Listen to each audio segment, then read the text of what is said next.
Well, good evening. Nice, cold, wintry evening. So glad that you could all come. My name is Tom Hosier. I think we have a very special program. I'm sure those who have spoken in previous programs, I'm not trying to say those weren't special, but tonight is tonight's program, and that's what makes it special. But there's no doubt that when we say something about Pearl Harbor, it has a little different hit than some of the other things that we may talk about when we mention World War II and some of the things that happened during World War II. I have two guests tonight, and as many of you know, I've certainly been involved with World War II history for quite some time, and I think I have a handle on not only the history, but the veterans that live in the area that can share it. And to my knowledge, Albert Pruett, to my immediate left, and Bob Porath are two of three veterans from Pearl Harbor that were there at the attack that still reside and are alive here in Rochester. I only know of three, so if people know more than that, I would like to be able to gain those names, and I'll throw that out to you. But we're certainly very happy to have these two here tonight, and we'll go through the introductions a little more, but still in brief. Bob, you were born and raised in the Twin City area? Not the Twin Cities, Osseo, Brooklyn Park. And you were one of 5 children? Yep. Gee, Albert, you were born and raised in Missouri. 5 children seems to be a real large family. How many children were in your family? There were 18. 18? Yeah, no. And there were just 2 of us living, my sister, and she's in a nursing home. I'm doing pretty well for 86. I'd say you're doing very well. Still on I there. did know that he had 18 in his family. Yeah. You can be sure of that, but it was certainly fun.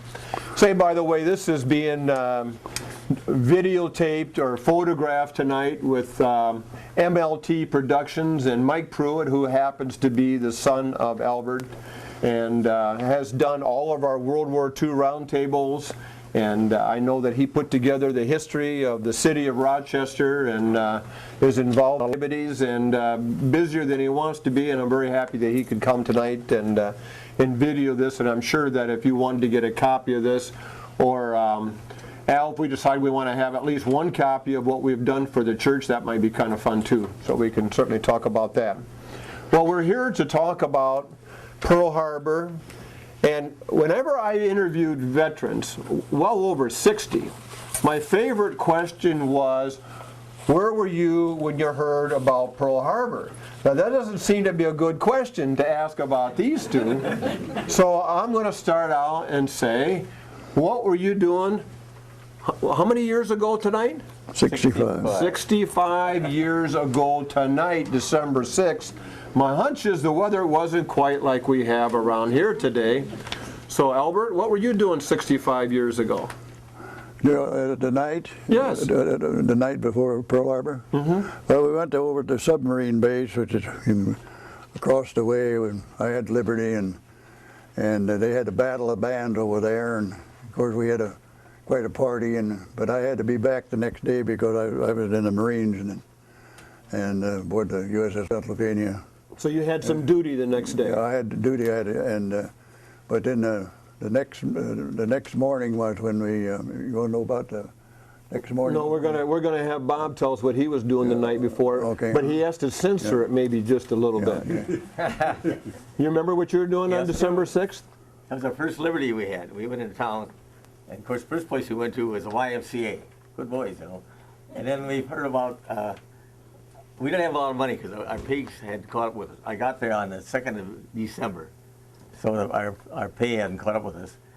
So we had a few bucks. What kind of pay are we talking about? Well, I was getting $36 a month.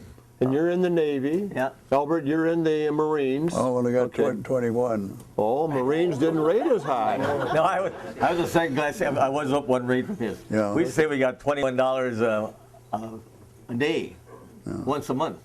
Yeah,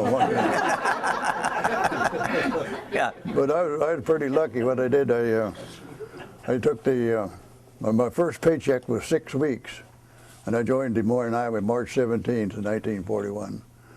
And we used to shoot a lot of dice down there in Missouri, and, you know, gamble a little bit. And anyway, we went out to the rifle range, and we was out there in about it was about 6 weeks, I guess. We had 12 weeks training, and we had. But anyway, we was out there, and it was a boardwalk, and we were sleeping in tents, and so I walked up and down, and it's kind of rainy, and I heard somebody rattling in there, and I thought, well, I get in the dice game. So I got, out of that $21, I got $7, and we got to shooting dice there, and before I come out of there, I had $70. And I saved that. I borrowed the guy $5, which I'd never seen, but I saved that back until we had our first Liberty. Oh, and that was December 6th? No, that was on that is in March. Okay. March and May. And, all right. But anyway.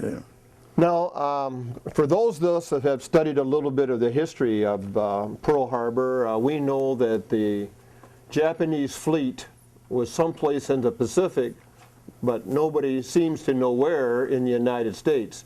Do you have any hint of a Japanese fleet in the Pacific, either one of you? No, we didn't have news like we have now, but we did know that they were negotiating peace in Washington, D.C., so we thought everything's pretty good. Of course, they didn't even know they were going to be in the war, the ambassadors from Japan.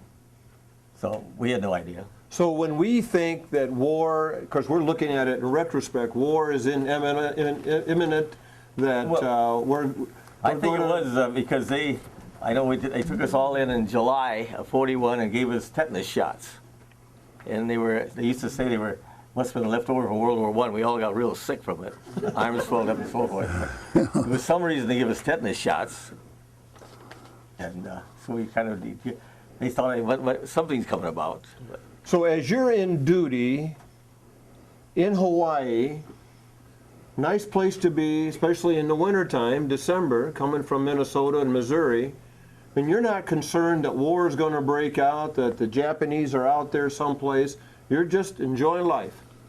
Yeah. Would that be a true assessment? At fate, I was in the destroyer base in November, waiting to get shipped out someplace, and the muster list ran Pearson, Porath, and Purvis. And one day they came in and hollered out, Pearson and Purvis, we're going to go to Alaska. And I went to Pearl Harbor. So they just took every other name. Oh. So over the years I heard that Purvis got killed and Pearson got a medal for bravery. So I could have done either one. But I got to Hawaii. It was nice. Is there any sense of added security at this time around Pearl Harbor? I noticed there was a lot of PT boats and things going around at the mouth of the harbor as we came in.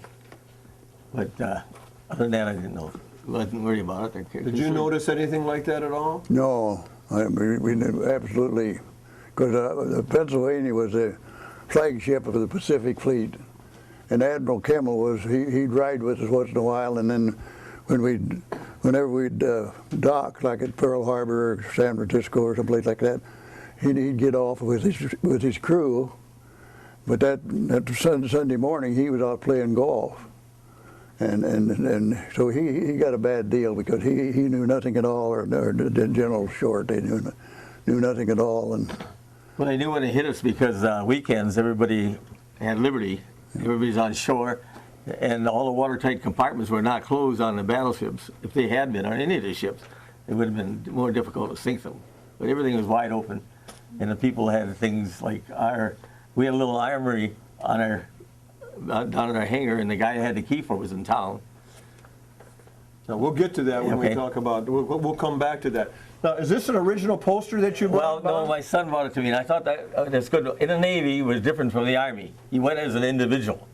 And everything you owned, you carried with you. And there is my bed, mattress, pillow, 2 blankets, and everything I owned is on my back there.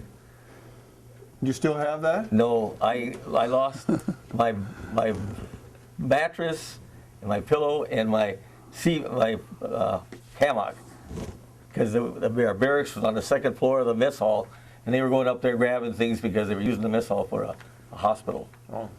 Okay. So I haven't seen them since. I was glad to get rid of them. Just in case I forget, we have a display of Pearl Harbor motivational material. It's original in a glass case, and we have some books and some other things that afterwards you can take a look at and better understand just what happened during that time to better appreciate it.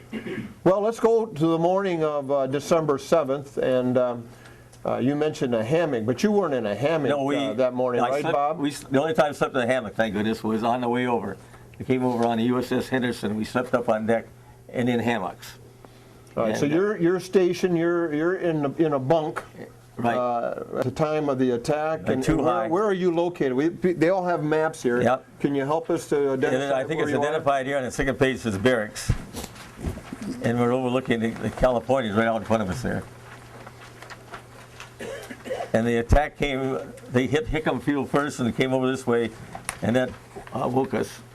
And I was sitting out on the top bunk and looking over, I could see the planes coming. Now the second, or the third page, I don't know which one you have there, Bob, I think it's the second. but it shows where your barracks was. It's got an X, barracks, and then it shows an arrow or a path to the route that you're going to take. But let's start before then, just so they can find and follow this. But how do you know that you're being attacked? What happened? Well, we saw this first, and then saw the planes, and then over the loudspeakers said that this was But an I mean, attack. you were sleeping. Did you hear something and that woke you up? I think I was awake by that time. But then Okay. I was sitting up in the bunk, and some guys said something about the planes flying over, and so we looked out. They were flying right out in front of us. We could see them, and then somebody identified them as being Japanese. And then about that time, they over the speakers said this was not a drill; it was an attack, and we should go to our battle stations. And I know this, my best buddy slept below me, and we wondered. We'd only been in the squadron 4 days or 5 days. Battle station, we knew nothing about that. But we decided we better go down to our hangar, which we did. And the hangar is defined as VP 23. That was a squadron, but that's not quite right. The hangar we had was a smaller one above the one you're pointing to there. And we had the half of it. And BP 24 had the other half. All right, so you wake up, either awake or you become aware of the fact that there was bombing at Hickam Field, Right. which would be across as we think of what we're looking at, to the left on the other side of the Pearl Harbor there, right? Correct. I think we can see that better on the one diagram. All right, and then you're going to get out of bed. You're going to take time to get dressed. Of course. Yep. And then you're going to, do you just stroll down the street, or how does that work? A whole bunch of us were going down there, and we'd go from building to building and watch for the planes because they were coming over strafing and so forth. Right, so as you are going from building to building or behind tree to tree, you're worried about getting machine guns. No trees, but a lot of buildings. A lot of buildings, okay. On Fort Island there. So we went down the little road and went down there to our hangar. Okay. But the last about 100 yards was fairly open. We had to watch carefully for a break, and then we ran like mad to the hangar. So is your heart in your mouth and it's pounding like crazy? Scared. Scared, all right. And then what are you going to do when you get to the hangar? We didn't know, but that's where we belonged. So we got down there. They didn't want us either, and the bullets were going right through that thing. It's like a Quonset hut, you know. The only place was kind of safe was in the office area, and that was jammed with people. So then somebody, actually was the guy, our chief of our office, I can remember his name because it was easy, T.P. Manning. He wanted to know, could we find a bolt cutter, cut the lock off the ivory. So Miller, his friend of mine, went over there. We didn't know where they were because we were new there. He was in the mess hall and I was on the beach crew. So we hadn't been doing any work in the metal shop, but we looked around, we found it. So we came over there and we cut the lock off. The lock was on the outside and the apron facing all the little planes there. When we opened it up, it was 4 30 caliber machine gun rifles and 2 45. And 6 guns are in this cabin. Yep. That's going to take care of defending you against all these Japanese. But they had a lot of boxes in there, and at the time I wondered about the boxes. I just had to think of this the other night. They were different colors. And I found out later when we were loading ammunition what the colors meant. We can get around that later. But I didn't get any. But anyhow, it wasn't safe there, and somebody mentioned that we had a new water line being brought in from a tower right behind a hangar. It had a big ditch there, so we go out there later. So we ran out there and filled in on top of a bunch of other guys. And the place pretty quick filled up. everybody in that ditch. So everybody went out and just took cover and That's right. just prayed and hoped that... Then we moved further back towards the tower because the planes couldn't get to strafe us there. How high are these planes flying that are strafing it? Well, they're fairly, maybe a couple hundred feet here because a lot of buildings. Couple hundred feet. But coming down the, as you remember, coming down the high road, they were right on the water. No, they was the torpedo plane at about, they were treetop level. I mean, they, Yeah. So is there any thought they might fly into each other? Did you ever think of that? I mean, how do they keep from hitting each I other? didn't think of that. No. they had Right. it all. They come in from all sides. I mean, that first sheet there shows they come in from every way. Now you observe these planes and you're trying to hide so that you won't get hit by the machine guns from these planes, but you observed something that was going on the runways. What was that? Well, I didn't observe it. I just knew that later on, all our garbage cans were shot up. Windshields gone, full of bullet holes. The garbage trucks. Yes. Yeah. And they said that they were being used to ram into planes on the runway. Okay, so there was apparently people on Ford Island They were all Japanese, that were interested in supporting the Japanese attack, that were taking these trucks to run into damage our planes so that I never they could saw it, not but I be was used. told that. But I know the plane, garbage trucks were full of bullet holes. Okay. And the planes in your particular part of the base are PBYs. Yes. Is that correct? And I have here, Just picture up there, and on that. where are those? Well, I have a picture. You have a book on PBYs, don't you? Yeah. Yeah. And then I didn't know you're bringing that book, so I have a picture of a PBY where you see smoke in the background and your hangar. We think that's, I think that's our hangar. We bet. in fact, didn't you tell me you were quite sure that was you right there? No. No, I don't. All right, and then just so I can go through these pictures, and we will talk about what you did afterwards later, but then it shows sandbags that you filled, filling ammo boxes, and then we have a picture of the plane. We show the location on the map, but a picture of the plane that was dragged out, and you made reference to that. So we'll have these as something that you can view afterwards. Well, Albert, I don't believe you were in the top bunk of a bunk on the morning of December 7th. No. Where were you? Well, I was up and I dressed my tie and everything like that, and we was a Marine Guard, and we was going to have raised colors at 8 o'clock, and that's on the quarter deck there, where we always, the four of us. Now, just so Albert is on the Pennsylvania, and the Pennsylvania is marked on both maps. Yeah. And the Pennsylvania, when Bob talked about how they were not ready and they had, what did you say that was open? Well, they have watertight compartments that they can isolate ones on the ship, and so those are that open. can fill with water, but not the rest But of the ship. Albert doesn't have to worry about that because he's in dry dock. Yeah. Yeah. Yeah. Okay, so you're on boat. You're going to do something with the colors for 8 o'clock in dry dock. Okay. So we started sitting out, getting ready for stand attention, and the bugle blows and raises the flag. That's always the custom of 8 o'clock. The flag goes up, and so we looked over here where Bob was, over Ford Island, and we seen these planes dive bombing and everything like that. And when we were out to sea, I mean, I'd been on the ship since July of 41, and they used, when we was out to sea, our planes would always dive on us, but of course they wouldn't, they just practice and so like that. And we looked over there to the left there, and we seen them bombing, and we thought, everybody said, "Oh, what's happening Sunday morning? Let's come diving."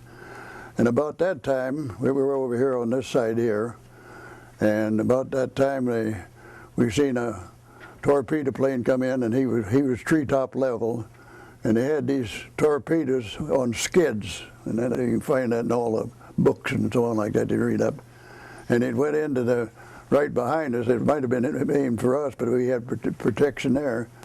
But it hit the Ugla, which is a minesweeper, and the Helena. All the cruisers were up in here, When you say up in here, we're talking right here. what would be the cruiser's name so they can pick them out on the map? The Helena, and New Orleans and the San Francisco and St. Louis. The cruisers are all named after cities in America. And then there's Honolulu. But the battleships are named after states. Yeah. Yeah. And so after we seen that plane come in, and it dived, so it let the torpedo go, and you seen that big rising sun, and then somebody let out a pretty bad cuss word and said them so and so's coming, and about that time then they called over the loudspeaker, "This isn't a drill," they said, "This is war." So then we took off. I don't know whether they put the flag up, but we can't remember that anymore. I don't know if we got that flag up. But that Ugla, it just shook like that. I mean, you seen it shaking, and it went through the Helena, and the cruisers here was, well, all of the day was bombed, but they never suffered the damage that all these battleships over here along Ford Island there. You see, they're side by side and end for end, and a battleship is 600 feet long, and it's about 100 feet wide, I guess, at the most. And we have a crew of about 2,200 sailors and about 70 Marines. And but they was, like you say, like Bob said there, that they watertight integrity. But that day they sunk 7 battleships. But we got hit in at a later time. And you got pictures of that with a 500-pound bomb, and it killed and injured 23 of the Marines. You know, and your battleship, of course, like all of them, are certainly undermanned, understaffed. But when you find out this is not a drill, then you know your battle station. Yeah. So what is your battle station that you're going to report? It was on a 5-inch 51. I mean 5-inch 51, which is actually a shore battery. So we went up there, but you can't shoot a big 50-pound shell. I mean that isn't for aircraft.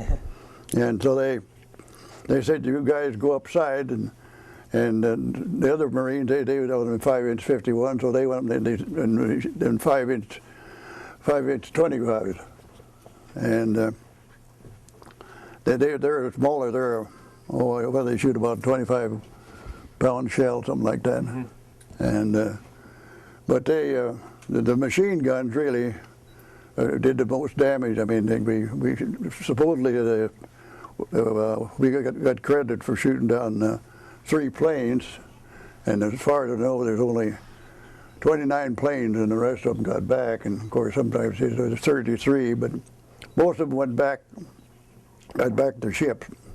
But they had a warning, and Bob knows that. They had an army post about 200 miles out, and the guy, he sounded the radar. Off of poor radar then. Mm-hmm. And he said a bunch of planes coming in. Sunday morning, any of the lieutenant or whoever was in charge, he said, there's probably some B-17s coming in from the States, but they would be coming from the wrong way. And so that got a warning, and then they out to see what ship was that now that sunk that little submarine. Ward. The USS Ward. They'd out there and they seen this little one-man sub. They sunk that, and then they called in, and then the guy got a report and said, you guys must be drunk. He said, you probably hit a whale or something, and that was the end of that. That was the warning we got. All right, so you become a person, you can't use the gun where you're normally assigned, so then you're helping to man a gun that hasn't been manned because some of the guys are ashore, and that's one of the machine guns. Yeah, I was passing the ammunition. You're passing the ammunition up. And so what do you observe as you are doing your work of getting the shells to the machine gun? The first I don't know how many planes there was, but all in all there was 350 planes. And that's counting the high-level bombers, and that's what hit us. But they was coming in from all sides. And the one B was towards Hickam Field here. There was a Marine base there, and they was flying over that, and you could see the guys. And I know we probably shot one down because the machine gun was the one that hit him, but he was on fire and went down. And and they was that low that you could see the guys there. You could see the yeah. pilot in the cockpit. Yeah. That was close enough to you. And so then after that, why they about an hour later we waited. We didn't know whether it'd be a landing or what. You know, you were so confused. And then about a 3/4 hour later, when the high-level bombers, and that's what hit our ship, the 500-pound bomb. It hit there's a picture there. Now, when do they hit the two destroyers that's parked in front of you? The same time. Same time that you're hit with the 500-pounder. Yeah, one hit the dock, and one hit the Ugla. That's it right there. Now, you've just got to see this picture. I mean, I guess we could pass it around for that matter too. But to look at the damage of the two destroyers in front of the Pennsylvania, it's just unbelievable. We'll try to get a picture, so if you do get the video, you can see it too. All right. So I'll pass this out. Just unbelievable damage there, and you are affected by the burning and the smoke that comes from those destroyers. The destroyer, because they got that trade wind coming in from like over Diamond Head there, and that trade wind, and what the smoke was just as black at that it could be. It was so we had to go down to the lower level for a while because that was choking us, and then they flooded the dry dock, and the Marine Fire Department they come over and they put out the fire. Of course, we had fire. I mean, but it still was. And then when they hit that bomb within there, that's when they killed other Marines. And I don't know how many men we lost, but some of them others lost around 1,100 men, I guess, on the Arizona. And I had seven of my guys that went through boot camp. They was aboard the Arizona, and I went over to the hospital a couple of weeks later, and I seen the 7 went aboard. And same time we went aboard to Pennsylvania, and he said that he was the only one survived. All right, so this is your boot camp picture, Yeah. and I don't have it written on the back side, but if we would take the second row down, second row from the top, you're the 4th guy in. Yeah. And many of your friends in boot camp were on the Arizona. Yeah. Are you aware of the Arizona being hit by one of these bombs? No. During the time? No, you didn't. Everything's so confused. I mean, There's just too much exploding, too much. oil and burning oil and stuff like that. It's just chaotic. Yeah, Well, Arizona blew though, it shook our whole island. I was going to say, now, do you know when the Well, we knew Arizona it. gets hit? And I'd forgotten, after we'd got to our hangar, they dropped a bomb on the road, but it got and blew all the glass in on us. That's what made us a little excited. That's what we were looking for a place to find. And so we were happy to find that ditch out there. Unfortunately, when you're in that ditch, I didn't see too much. I could see up and not around, but everything was, like you say, chaos, smoke, and continuous exploding. People dying to drop off and oil and burning water. I went over to a couple of weeks later. I went over there, and boy, that naval hospital is pathetic. The guys were so burnt, and the guys that got injured, the guys didn't get killed on our ship. One guy lost his leg, and one guy lost his arm, and then none of them guys returned to duty that were disabled.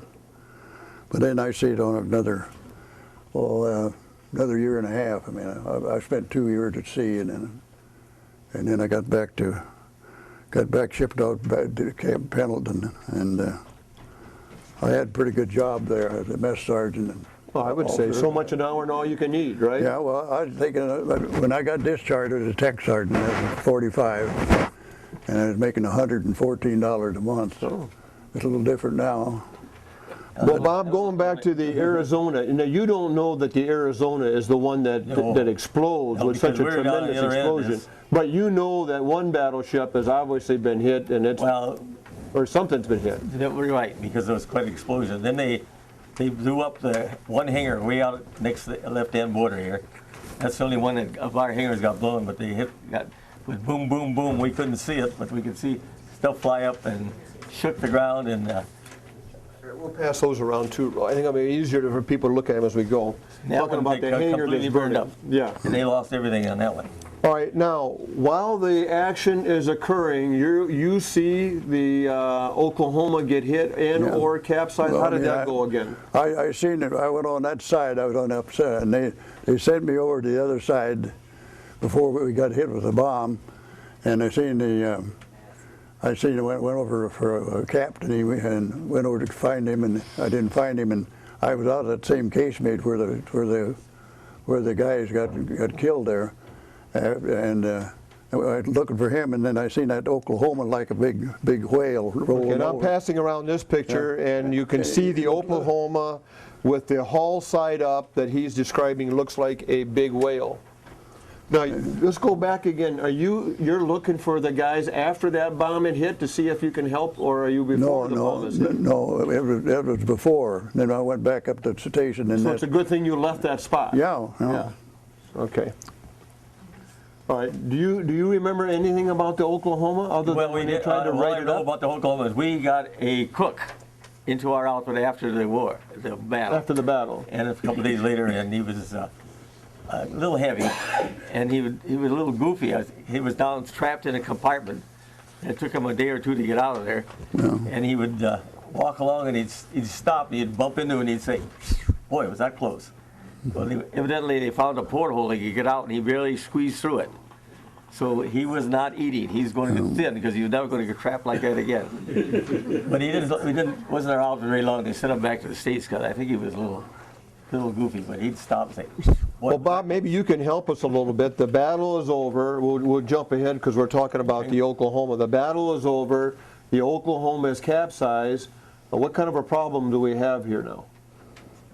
Men are trapped inside, right? Yes, they are. And then for several days later, they were guys out with boat torches. They'd rap on the hull, and they'd find out where they were. They got some of them out of that way. And so the person that you're describing that came over and But he joined your got outfit, out of a porthole. he got out of a porthole. Yes, he he was did. not one of those that No. was cut out. But he was was able to squeeze through the porthole. So that's why he was whistling, like, boy, was that close. Well, I'll pass around some pictures, and it shows the Pennsylvania being righted so that they could eventually Oklahoma, I'm sorry. Yeah, that's to correct. right it so they could eventually try to salvage it.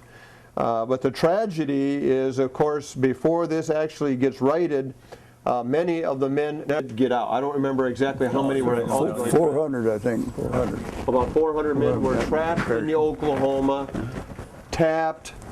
People would hear the tapping, but they couldn't get to them, and pretty soon there is no more tapping, and indeed, they finally passed on. But it's thought that they lived for several weeks. Some of them did. Yeah. So, I mean, it's just a terrible thing. You know they're there, you know they're alive, and you can't get to them. So it is finally righted, and you can see pictures of this. Then they tried to float it back to the States so they could refit it, and they lost it in a storm, and it sunk. Yeah. All right, well, let's go to, yeah, Bob? Would you like a secondhand story from Chris Stapleton? Yeah. Yeah. Chris Stapleton was on the Oklahoma. Yeah, I knew him very well. It was Sunday, and he was ironing his pants on a big belt down there when it all happened. And he left in his skivvies and got up when it was starting to roll. And he jumped in the water and was picked up by a boat. And years later, the guy that picked him up in the boat found him. I've forgotten the town, but anyway, he got off. I have a classmate, Harold Ham from St. Charles, who quit high school and joined the Navy, and he was in the Oklahoma, but he didn't get off.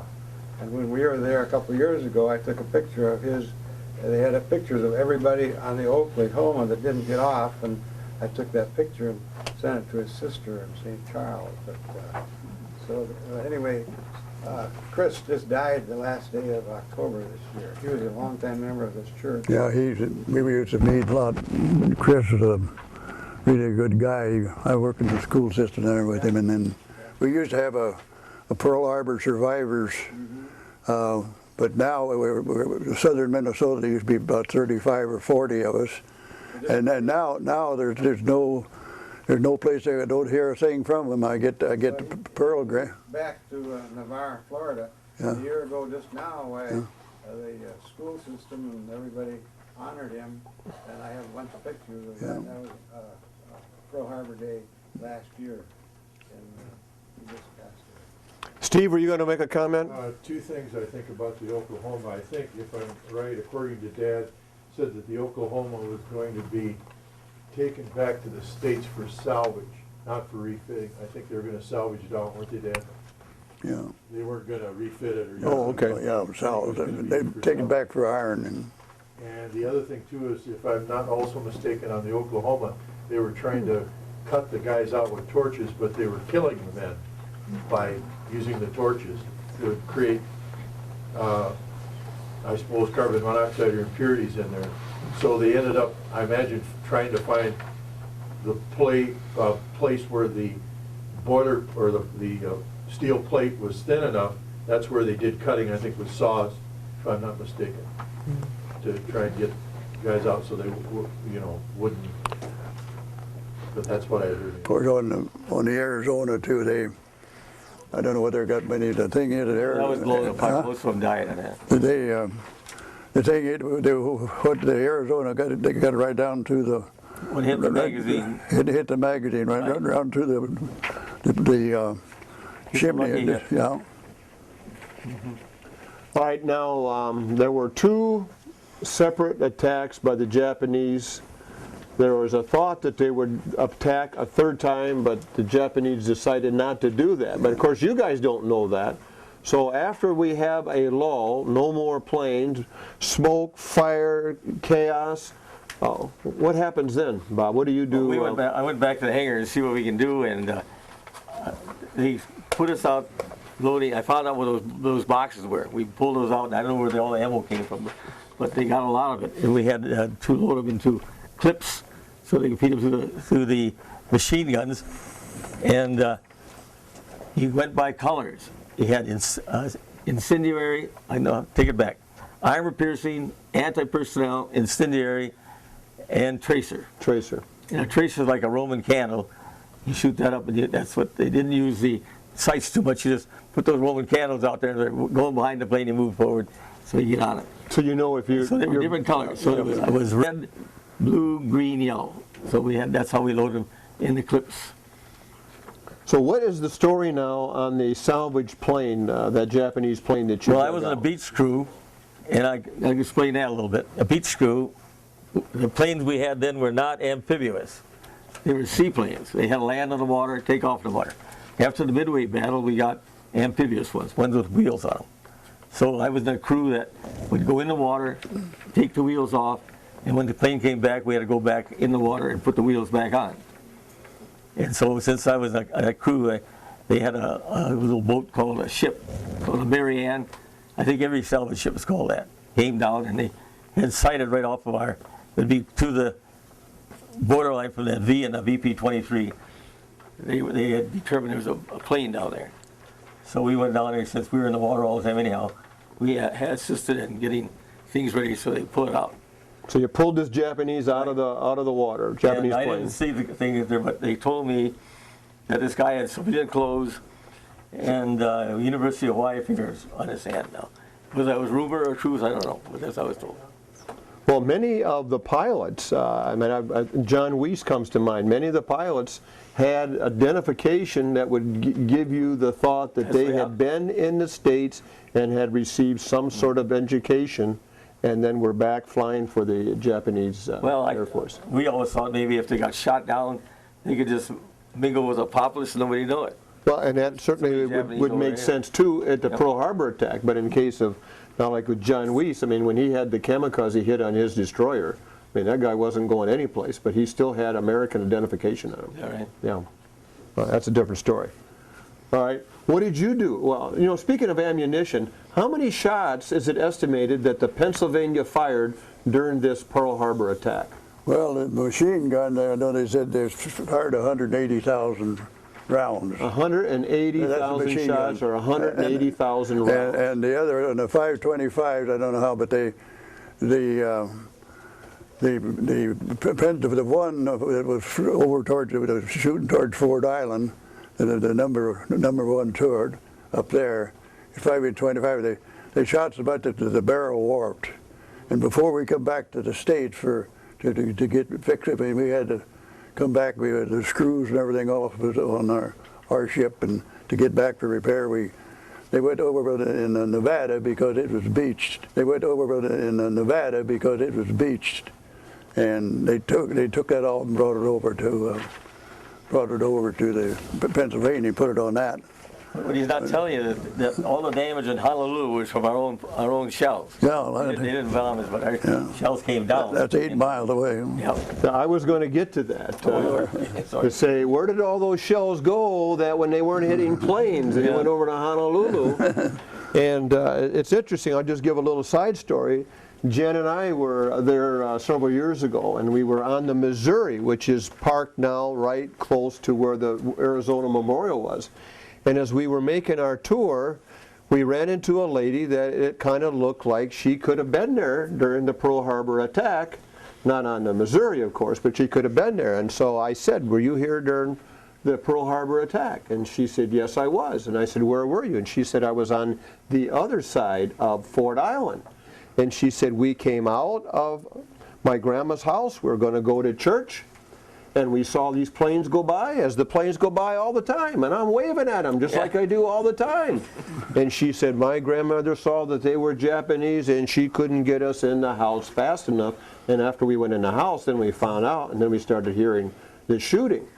And then she went on to say, and this is what reminded me of it, she said, my future husband, of course she didn't know at the time, was over on the shore of Honolulu, watching this like it was fireworks. He just sat on the beach and watched this whole thing go on like a firework display. Tom, I have to add that one thing you forgot to mention was that she also said when she was waving at the planes before the grandmother came out to shoo him back in, that the pilot of the plane was motioning to her to get back in the house. Yeah, that's right.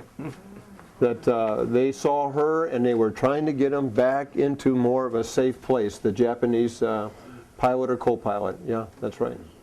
Yeah. Well, what did you do then after this attack? I mean, you got to get ammunition. So then what happened? Is that basically your job? No, that wasn't my job. But they had to go over and the ammunition dump, and that was after the second bombing and everything in the afternoon. And of course, everything was still on fire. And so they took a boat and got some more machine gun and stuff like that. But we had a good supply of ammunition, because the battleship we had 14-inch guns. I mean, all ours, and we had 12 of them, and you could only shoot 6 at a time, because you have a 2,000-pound shell and 300 pounds of powder, and then when you could shoot 6. Your ship jumps, battleship jumped 15 feet. We used them up in that too when we went up there and bombed the Japanese at that too, up in the Aleutian Islands. That was later on in 43. But one thing about that night, they put us on that 5-inch 25, and Bob probably remember that, and everybody was itchy and stuff like that. And some dumb people from the aircraft carrier, which one was it? Enterprise. The Essex or what? No, the Enterprise came in. They normally would land on Ford Island when they'd send the planes ahead, and they'd come in. And nosing around. Well, they said they came in the wrong way. I don't know if they did, but everybody was antsy. So they'd hold fire. Shooting, they just shot them down. They said hold fire, and said don't shoot. It might be our plane. And Like all of a sudden, over Barber's Point, somebody shot over there, and then everything, and they took about a 4th of July.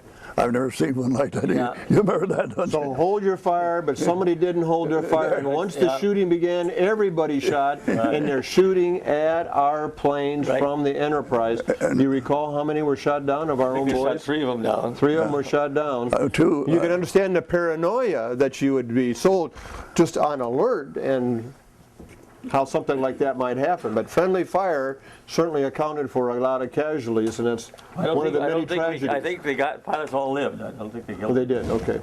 shot them down. Well, is there anything else, Bob or Albert, that you'd like to mention to these people that we maybe haven't covered? Guess Well, not. our PBYs at that time only had a single 50 caliber machine gun, and it was kind of an awkward one. You had to brace it with your chest They looked like this, and they had like a peep sight. All it would do is break black your eye when you shot it. And we took them off and tried to rig them up. They pulled out benches out there, clamped them in the vise, see maybe they could shoot them there. It just didn't work.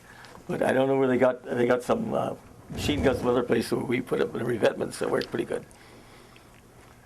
Well, one of the things that had gone through Al's mind and my mind and a few people that I had talked with anticipating this program tonight is maybe a little of the controversy that surrounds the Pearl Harbor attack.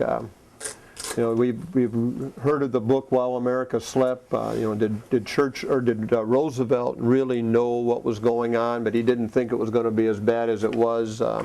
Did Churchill really use this? He knew where the fleet was. He knew they were going to attack, that he wanted the United States to be in the war, and so he basically let it happen. He kept information from us.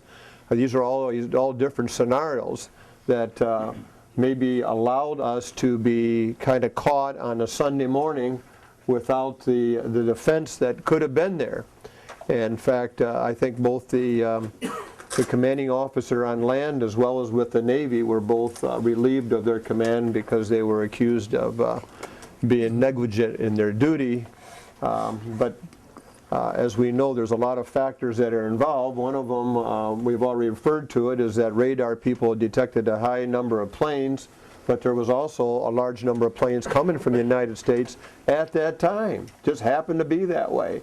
And of course, radar doesn't tell you whether they're friend or foe. It just says somebody's there in the air. And so that was just one of those quirks in fate that happens so many times. Later on they did. Later on. Yeah, IFF, wonderful. Well, Roy, you said you read a book recently on the Pearl Harbor attack, and it really upset you. Would you care to share? No, the book was written by a Marine general who was not in the World War II, but who had done a lot of historical studies. And it's the most complete, most intricate history of the war that I've ever read and that I served in. Can you hear him, Mike? I Okay. can't talk much louder. All right, he's got you. He's got you. Anyway, one thing about the book, it talked about Pearl Harbor. You got Short and Kimmel were the two fellows. Okay. I think they were court-martialed at the end. But I can't figure it out after reading. I don't read enough about the war. And I went like you. Was there behind-the-scenes knowledge or wasn't there? I don't know. And it was alleged that we had broken the code and that we could have forewarned everybody, but didn't. But that book sort of got my hackles up all over again. And I got mad all over again. It Yeah. bothered me for a couple of weeks anyway. I'm curious, why did Japan decide to bomb Pearl Harbor at the time? Because they have China at the front end over there, and that took a lot of their resources. I'm going to answer first, and we'll see what these two guys have to say. Okay. I listened to Paul Harvey, the rest of the story. Anybody hear this one on the Battle of Pearl Harbor, or on Pearl Harbor? Like in 1932, a question for officers graduating, I'll say, from the Naval Academy in Japan. I don't know if it would be quite described that way.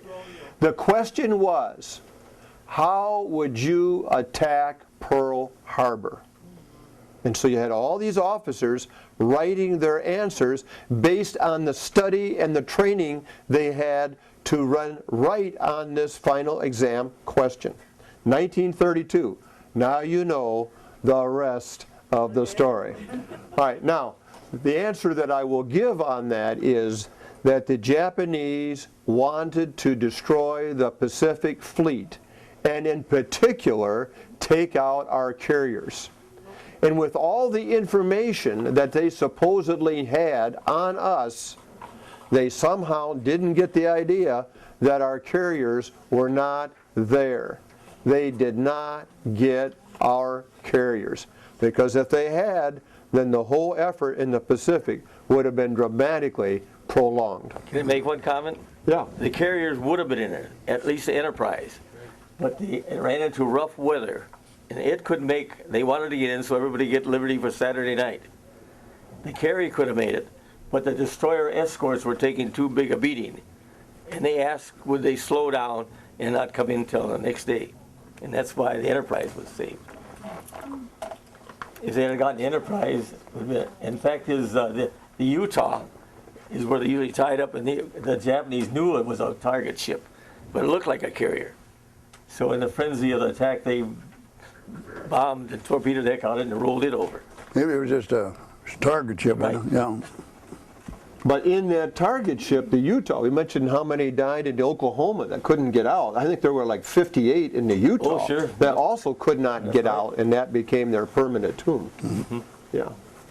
But the planes are they're just absolutely, Hickam Field, the guys go out to the plane and they just machine gun them and then drop a bomb. And Utah. Yeah, they It was just, all- I mean, all cement on top. all over in Hickam Field and everything, they just spread the guys, showed them falling down and everything like that. But boy, it's Steve? Also, correct me if I'm wrong, they did not get our oil supply, did they?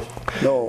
The third wave of attacks, as I understand it, was meant to take out our oil supply, our gasoline supply, and for whatever reason that I don't know, they decided not to. Had they taken out the oil supply on the third attack, then that would certainly have slowed our whole effort in the Pacific, whereas we were much quicker in getting our fleet, and of course the carriers were there anyway, to make it mobile and be active. On this photo, you can see the tanks. They could have taken them out there, right in the lower left corner and over in the right-hand side, all the tanks, but they didn't attack them. Didn't attack There was a them. few bullet holes, the ones over here, because we were amazed that they were patched with arc welders. In the book that I read, the second in command went to the Japanese admiral and wanted to make the third approach, and the admiral said no, they were going back. Yeah, right. But they thought that, we thought that we were going to be invaded. That's why they Yeah. built that ammunition factory at Farmington in the center of the United States, so down on the coast. But they ran one batch of ammo off of it and then shut it down, because then by that time they realized that we would not be invaded. I couldn't be invaded. When you go up there, you can still see the towers from that old ammo factory over there. One thing about they say, well, are you prejudiced towards the Japanese? And to me, I'd say a lot of people, a lot of veterans, they won't buy this and they won't buy that. And I mean, after all, it wasn't the people's fault. It's the dictators and so on like that. I mean, I can't hold nothing against them. That's one of Al's questions. Were we fighting Japanese people, or were we fighting the Army and the Navy and the Air Force? And that's what your comment is. And the dictator, I mean. And the dictator, yeah. We were not fighting the you can't people. hold We it. had no problem with the people. Yeah. Yeah, I got German blood in me and Dutch. No, I got France, and I'd have to be prejudiced against myself. What other questions or comments might we have? Al would normally be conducting this part of the interview, but he's got a voice problem, so he has bowed out tonight. That's why I'm a little more active than usual.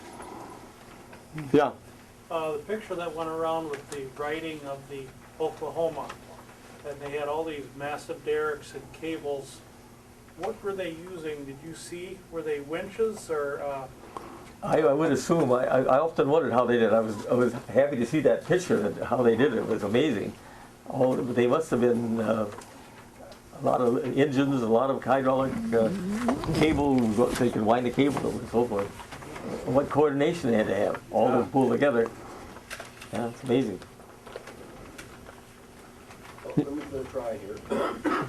What reason would we have had to allow this to happen as a country?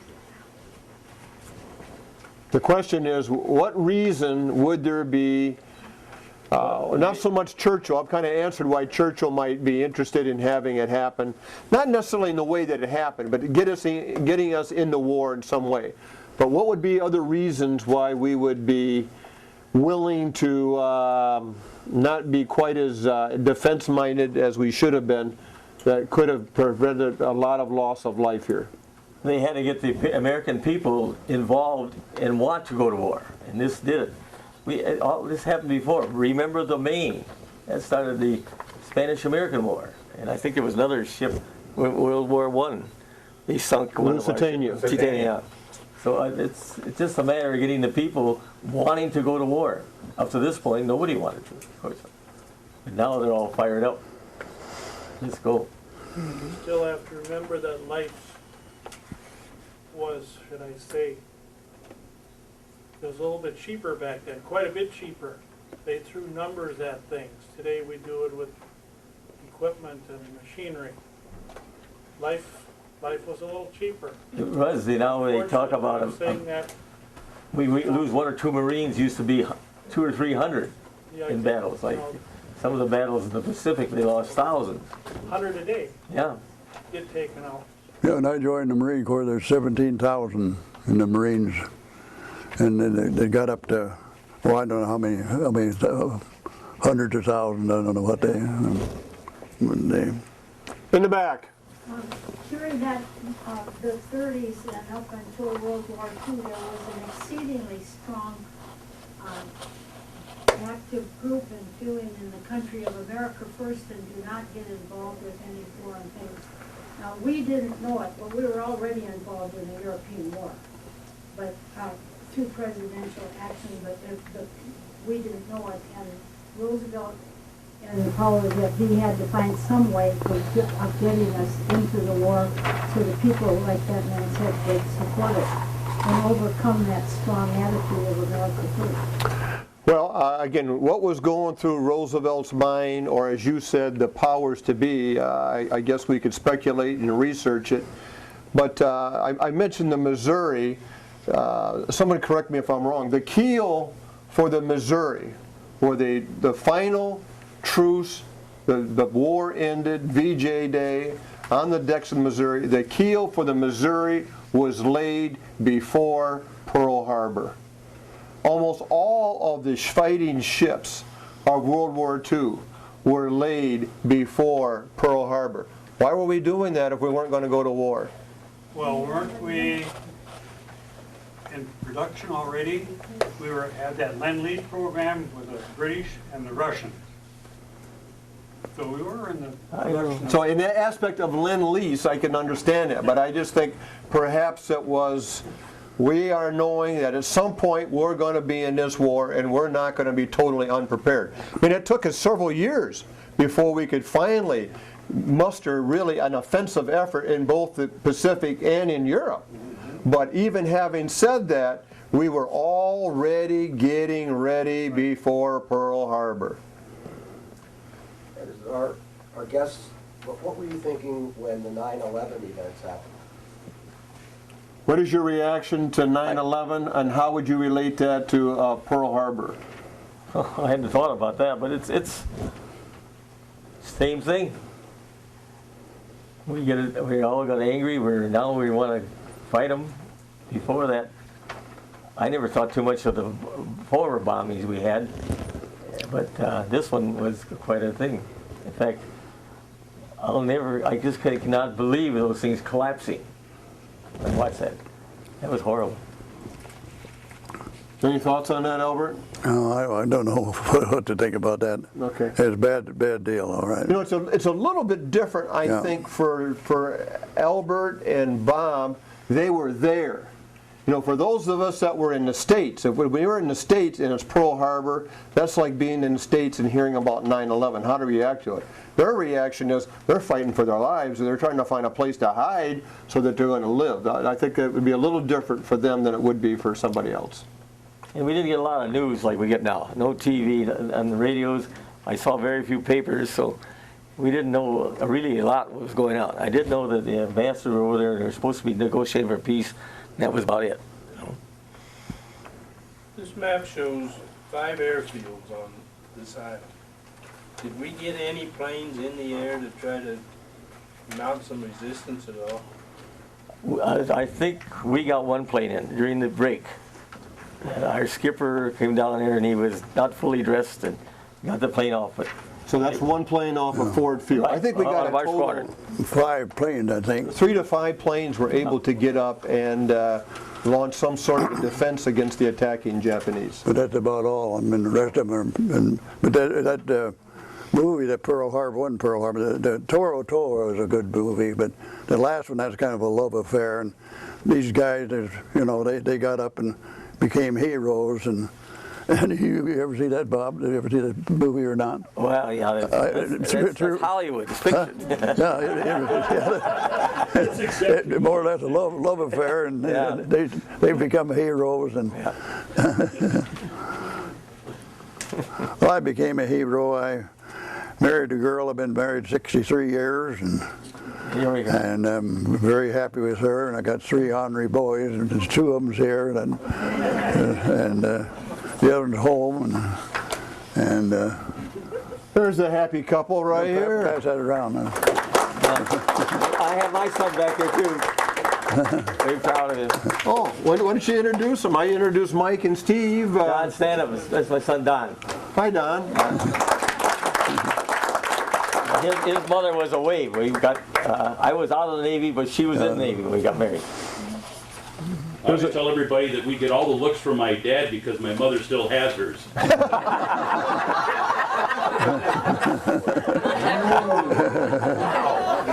Well, speaking of looks, here is Albert. Wow. When then you were handsome. Huh? Nice picture. I had 3 boys. And I would certainly like to have a nice picture of you, Bob, in your uniform, but I don't have that. I got a little tiny my daughter one. always puts in that yearly magazine that comes out. In fact, this last one, my wife and I are in it. Yeah, they said, did you? This is as close as I can get. Hey, how about that when you're 17 years old? Huh? Yeah, I'm older than you. What? I'm 84. 84? I was thinking I'm 86. Yeah. 86 and a half. Well, I'll be 85 next month. Mayo clinics kept me going. They put new spark plugs in me and new valves and fixed me all up. I'm ready to. Ready to go do it again, huh? No, I'm not going to enlist. Well, any other questions or comments? We start to come here to a close. Well, thank you very much for coming out tonight, and let's give our 2 speakers a big hand.